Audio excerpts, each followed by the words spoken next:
భర్త వేధింపులు భరించలేక కొడుకు చావును చూడలేక సాఫ్ట్వేర్ ఇంజనీర్ ఆత్మహత్య చేసుకుంది. హైదరాబాద్ కేపీహెచ్బీ పోలీస్ స్టేషన్ పరిధిలోని మంజిరా ట్రినిటీ హోమ్స్ 23వ అంతస్తు నుంచి దూకి స్వాతి ఆత్మహత్యకు పాల్పడింది. స్వాతి భర్త శ్రీధర్ కూడా సాఫ్ట్వేర్ ఉద్యోగమే చేస్తున్నట్లు సమాచారం.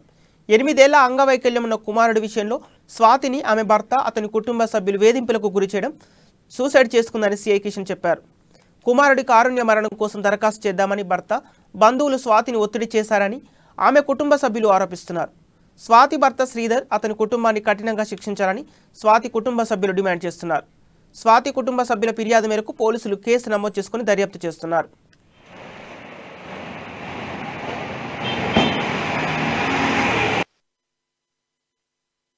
నిన్న కుకట్పల్లి హౌసింగ్ బోర్డులో రాత్రి అరౌండ్ 9:30-10 ఆ ప్రాంతంలో ఒక వివాహిత స్వాతి వైఫ్ ఆఫ్ శ్రీధర్ అని చెప్పేసి ఏజ్ అరౌండ్ 38 ఇయర్స్ ఆవిడ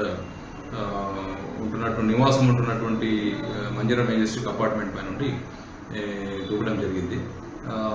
వాళ్ళ కుటుంబంలో ఉన్నటువంటి కలహాలు మరియు మా పెద్ద బాబు ఉన్నాడు వాళ్ళకి. ఆ బాబు కొంచెం మెంటల్లీ కొంచెం సిక్ ఉండడం వల్ల కొంచెం భార్యాభర్తల మధ్య కొంచెం ప్రాబ్లమ్స్ ఉంది.